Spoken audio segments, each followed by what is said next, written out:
नमस्कार। Study to learn with mister Rose channel में आपका स्वागत है। आज हम पढ़ेंगे प्रायद्वीपीय भारत के पठार। ये टॉपिक आज स्टार्ट करने से पहले हम कुछ और जानकारी लेंगे कि पठार क्या होता है, पर्वत क्या होते हैं, मैदान क्या होता है, वैली क्या होती है।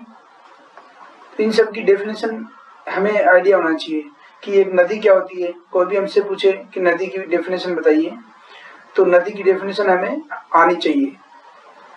तो सबसे पहले हम देखते हैं पर्वत, यानी कोई भी आधार तल है, आधार तल पे काफी ऊंचा यानी लगभग 1000 मीटर से ऊंचाई का जिसका आधार कम हो और उसका शीर्ष एक पीक के रूप में हो तो वो पर्वत कहलाता है। यानी आधार की चौड़ाई कम होनी चाहिए, ज्यादा नहीं होनी चाहिए। कि ये डिपेंड करता है उसके फैलाव पे कि वो कितना फैला है तो उसका आधार कितना होगा, लेकिन उसका शीर्ष एक पीक के रूप में होना चाहिए और हाइट मिनिमम 1000 मीटर से ऊपर होनी चाहिए। तो उस ऊंचाई को हम पर्वत के रूप में देखते हैं या पर्वत कहते हैं। अभी बात करते हैं पहाड़ की। तो पहाड़ और पर्वत की डेफिनेशन में एक ही डिफरेंस है, हाइट का। पहाड़ में हाइट जो है 1000 मीटर से नीचे रहती है, बाकी डेफिनेशन सेम है कि उसका आधार चौड़ा होता है, पीक होती है, प्लस जो आधार तल है उससे ऊपर उठा हुआ आधार उसका रहेगा, तो उसको हम पहाड़ बोलेंगे। फिर नदी की डेफिनेशन देखते हैं। तो नदी की डेफिनेशन में कि मास वाटर जो फ्लो करता है उसको हम नदी कहते हैं, अपवर्ड टू डाउनवर्ड, यानी एक अधिक मात्रा में पानी का बहाव जो ऊपर से नीचे की ओर बह रहा हो। ये जरूरी नहीं कि वो समुद्र में ही जाके मिले, वो मैदान में आके लुप्त हो सकता है, तो उसको हम नदी कहते हैं। फिर हम बात करते हैं पठार की कि आधार सीमा से ऊपर उठा हुआ भाग जो टेबल के आकार का है, यानी उसके दोनों कगार खड़े हैं, तो उसको हम पठार के रूप में देखते हैं, उसे हम पठार कहते हैं। भारत के प्रायद्वीपीय पठार की बात करें तो 800 मीटर की एवरेज हाइट है। हिमालय की हमने पढ़ी थी, 6000 मीटर एवरेज हाइट है। अगर हम नॉर्दर्न प्लेन की बात करें तो 200 मीटर एवरेज हाइट है। अगर हम वेस्टर्न घाट की बात करें तो 900 से 1600 इसकी एवरेज हाइट है। ईस्टर्न घाट की बात करें तो लगभग 600 मीटर इसकी एवरेज हाइट है। तो ऐसे हर एक, अगर हम कोस्टल प्लेन की बात करें तो 20 मीटर के लगभग इसकी एवरेज हाइट है। तो सभी की एवरेज हाइट हमें पता होनी चाहिए और हर एक चीज जो हम पढ़ रहे हैं उसका हमें डेफिनेशन पता होना चाहिए। अभी हम देखते हैं प्लेन किसे कहते हैं, मैदान किसे कहते हैं। मैदान से हमारा तात्पर्य रहता है कि एक समतल भूभाग जिसका एलिवेशन कम हो, यानी ढाल कम हो, प्लेन एरिया हो, और उसे हम प्लेन कहते हैं, यानी मैदान कहते हैं। मैदान पथरीला भी हो सकता है और मिट्टी वाला भी हो सकता है, नदियों द्वारा पाटा गया भी हो सकता है और पथरीला भी हो सकता है। यानी सपाट भूभाग होना चाहिए, एलिवेशन उसमें कम होना चाहिए, तब वो मैदान कहलाता है। तो ये थी मेन डेफिनेशन। और पहले हमने लेसन पढ़ा था जिसमें हमने लघु हिमालय की चोटी जो श्रेणियां थी उसमें पढ़ी थी। तो उसमें एक गूगल पे मैंने देखा कि उसमें लिखा था कि पीर पंजाल की सबसे ऊंची चोटी इंद्रासन पर्वत है, यानी इंद्रासन पीक उसकी सबसे बड़ी चोटी है। ये पिछले टॉपिक का एक अंश था जो आप देख लीजिए, आप उसमें नोट कर सकते हैं, क्योंकि इंद्र भगवान का आसन उसको कहलाता है पर्वत, पीर पंजाल श्रेणी, इसलिए उस पर्वत का नाम इंद्रासन रखा गया। तो आज स्टार्ट करते हैं हम प्रायद्वीपीय पठार, भारत के पठार। तो सबसे पहले हमें डेफिनेशन देखनी है प्रायद्वीप की कि पेनिनसुला क्या है। तो प्रायद्वीप ऐसे भाग को बोलते हैं, एक ऐसा भूखंड या ऐसा तिकोना लैंड जिसके 3 ओर से पानी हो, यानी 3 कोने वाला लैंड। जैसा हम डायग्राम में देख पाएंगे, हमारा जो भारत है ये प्रायद्वीपीय भारत, नीचे वाला हिस्सा, ये पूरा हिस्सा प्रायद्वीपीय भारत कहलाता है। यानी ये तिकोना हिस्सा जो 3 ओर से पानी से घिरा है, एक तरफ बे ऑफ बंगाल, एक तरफ अरेबियन सी और इधर इंडियन ओशियंस। तो ये 3 तरफ से पानी से घिरा हुआ कोई स्थलखंड जिसको हम प्रायद्वीप बोलते हैं, पेनिनसुला बोलते हैं इंग्लिश में। पठार की डेफिनेशन हमने देखी थी कि मेजनुमा भाग जो आधार रेखा से ऊपर उठा हुआ है और जिसके कगार खड़े हैं, तो उसे हम पठार कहेंगे। तो हम इस भारत को, ये जो नीचे वाला तिकोना हिस्सा है, इसको हम प्रायद्वीपीय पठार बोलते हैं। अगर इसकी सीमा की बात करें तो ये जो है यहाँ पे उत्तर पश्चिम में अरावली से घिरा है, फिर यहाँ बुंदेलखंड बघेलखंड के पठार हैं, उत्तर पूर्व में इसके राजमहल की पहाड़ियाँ हैं, यहाँ उत्तर पूर्वी पहाड़ियाँ शिलोंग का पठार है, और इसके पूर्वी एरिया में ईस्टर्न घाट, पश्चिम में वेस्टर्न घाट, ऐसे ही घिरा हुआ एक पठार है। ये पठार गोंडवाना लैंड का हिस्सा है और अफ्रीका से टूट के अलग हुआ है। जैसा कि हम प्लेट विवर्तन के सिद्धांत में देखते हैं कि भारत की जो ये प्लेट है कंटिन्यू नॉर्थ ईस्ट साइड में मूव करती हुई चल रही है। इससे हिमालय की हाइट में भी इंक्रीमेंट हो रहा है, ये धीरे धीरे हिमालय की हाइट बढ़ रही है। तो हम देखते हैं 8848 से जगह माउंट एवरेस्ट 8850 भी लिखा रहता है कहीं, तो ये कंटिन्यू इंक्रीज होती जा रही है हाइट। तो ये अफ्रीकन प्लेट से टूट के आया हुआ हिस्सा है, कंटिन्यू नॉर्थ ईस्ट की तरफ मूव कर रहा है। ये हिस्सा हिमालय से बहुत प्राचीन है, क्योंकि ये हिस्सा आने के बाद ये यूरेशियन प्लेट से टकराया और उसके बाद ही हिमालय का निर्माण हुआ। तो इस प्रकार अगर हम प्रायद्वीपीय भारत की बात करें तो सबसे पुराना हिस्सा है ये, और अफ्रीका से टूट के आया हुआ हिस्सा है, नॉर्थ ईस्ट की तरफ मूव कर रहा है और हिमालय की हाइट को कंटिन्यू इंक्रीज कर रहा है। ये भाग पूर्ण रूप से स्थिर है, यहाँ पे बहुत कम भूकंप आते हैं, और यही इसका कारण है कि यहाँ आपने देखा होगा कहीं भी आपने भूकंप का झटका महसूस नहीं किया होगा।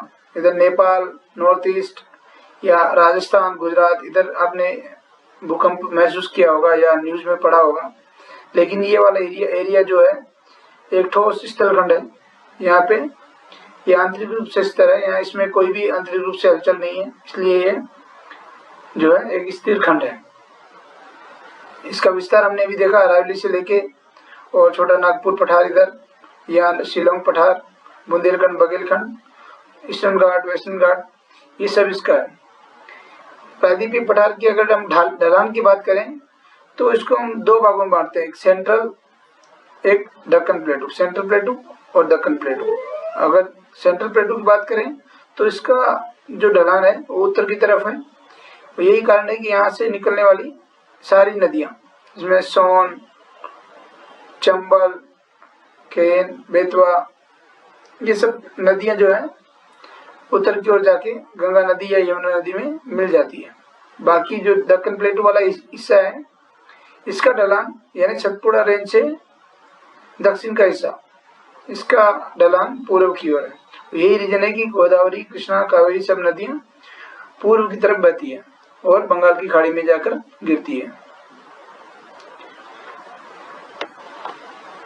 अब ये जो प्रायद्वीपीय पठार है, इसके अंतर्गत हम बहुत सारी श्रेणियों का अध्ययन करते हैं, बहुत सारे पठार का अध्ययन करते हैं, जिनमें आप यहाँ देख सकते हैं अरावली पर्वत श्रृंखला जो यहाँ पे राजस्थान को लगभग 2 बराबर भागों में बांटती है। मालवा का पठार जो यहाँ जो सेमी एरिड जोन लिखा है, इसके यहाँ पे मालवा का पठार, छोटा नागपुर का पठार जो यहाँ पे विंध्य पर्वत श्रेणी, सतपुड़ा पर्वत श्रेणी, ये सब है। आप नेक्स्ट डायग्राम में देख सकते हैं, ये आप देखिए, आप इंडिया का मैप है, इसमें देखिए यहाँ लिखा है कि अरावली श्रेणी, ये पहला अरावली श्रेणी, मालवा प्लेटू, बुंदेलखंड प्लेटू, राजमहल हिल्स, छोटा नागपुर पठार, शिलोंग पठार, ईस्टर्न घाट, वेस्टर्न घाट, दंडकारण्य प्लेटू, दक्कन प्लेटू, विंध्यास, सतपुड़ा, और ये पूरा कर्नाटक प्लेटू है।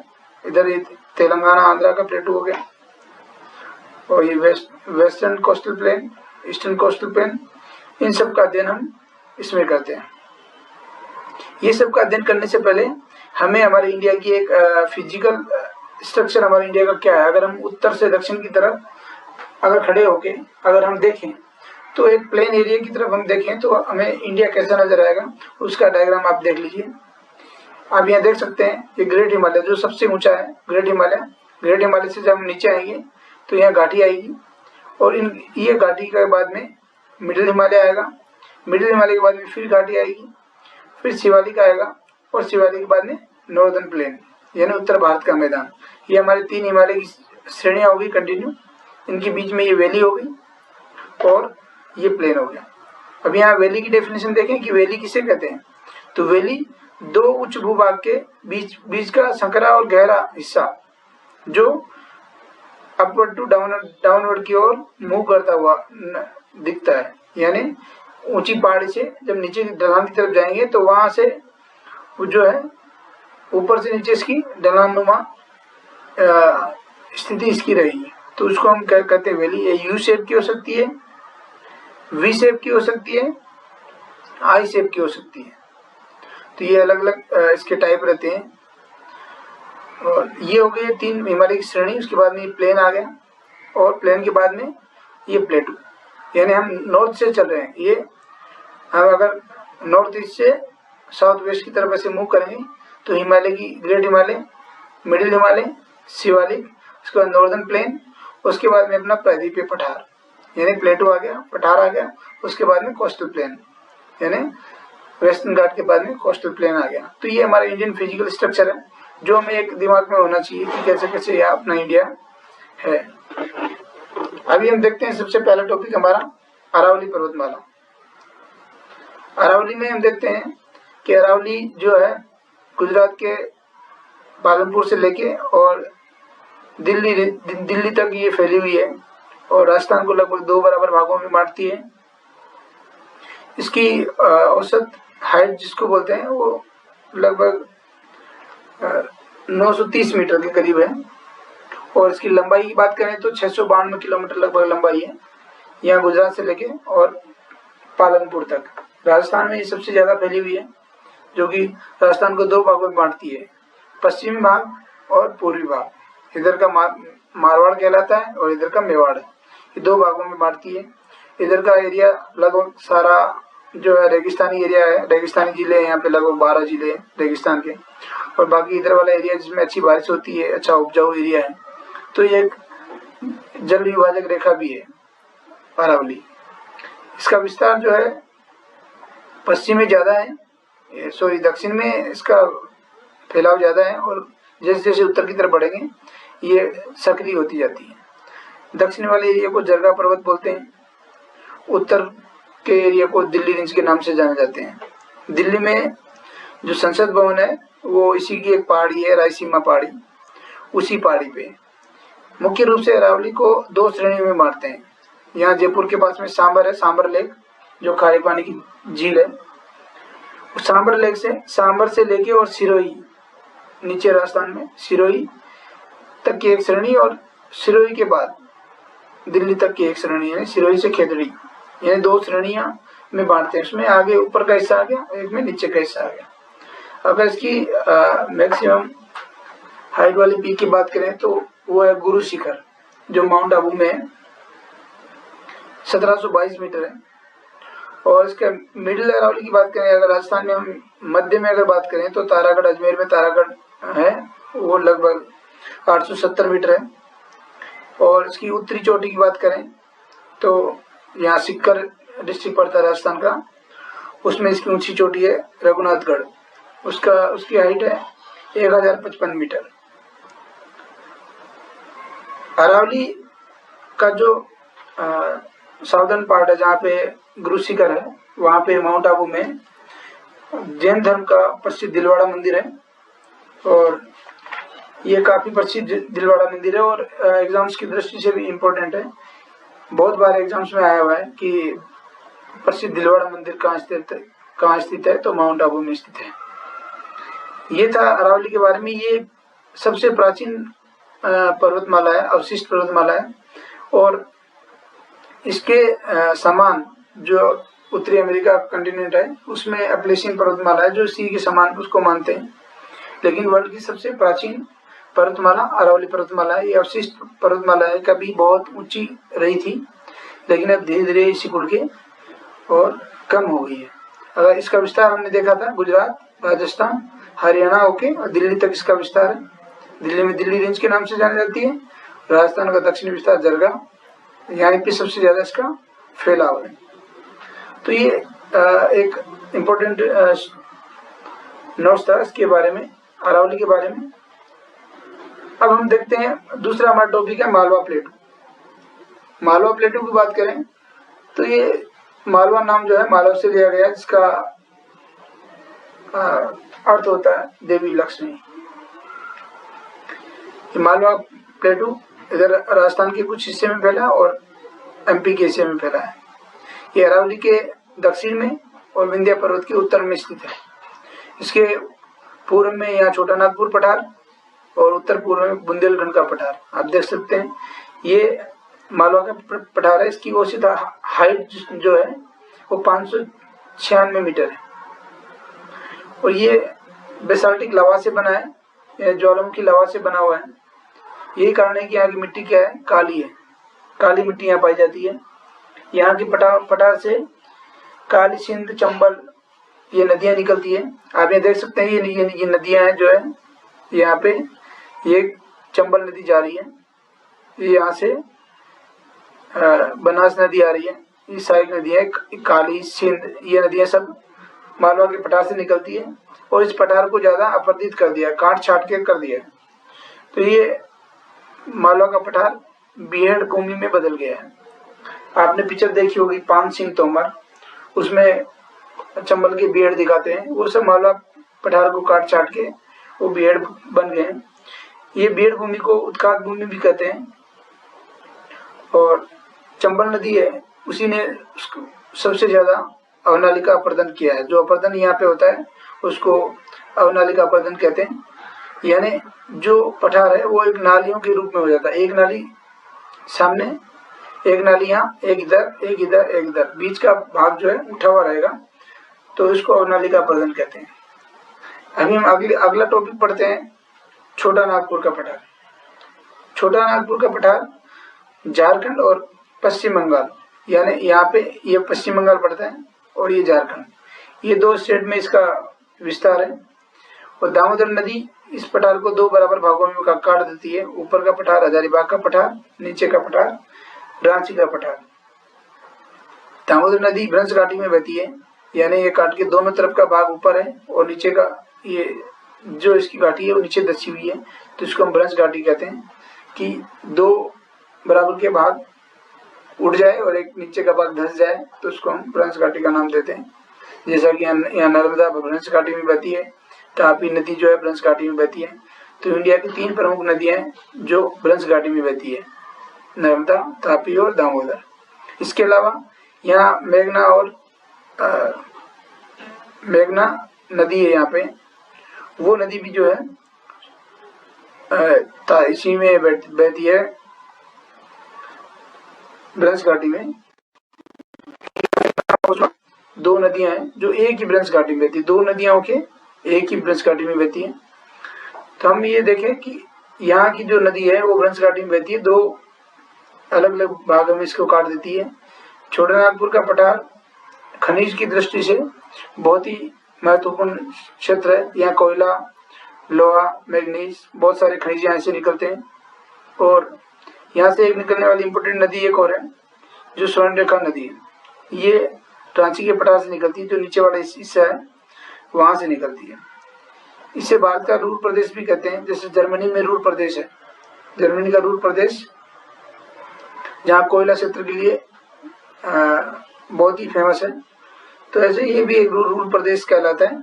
यहाँ भी कोयला, मैग्नीज सब चीज निकलती है।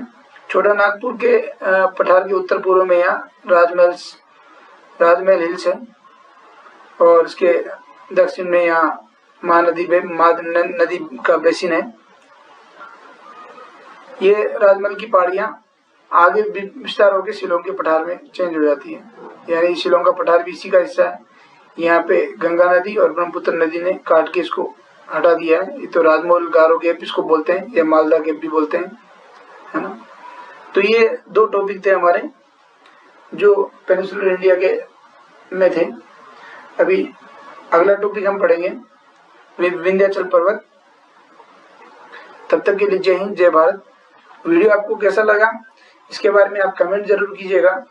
आपको आपकी कमेंट से ये होगा कि नेक्स्ट वीडियो आप और अच्छा मैं बनाने की कोशिश करूंगा ना। चैनल को लाइक करें, सब्सक्राइब करें।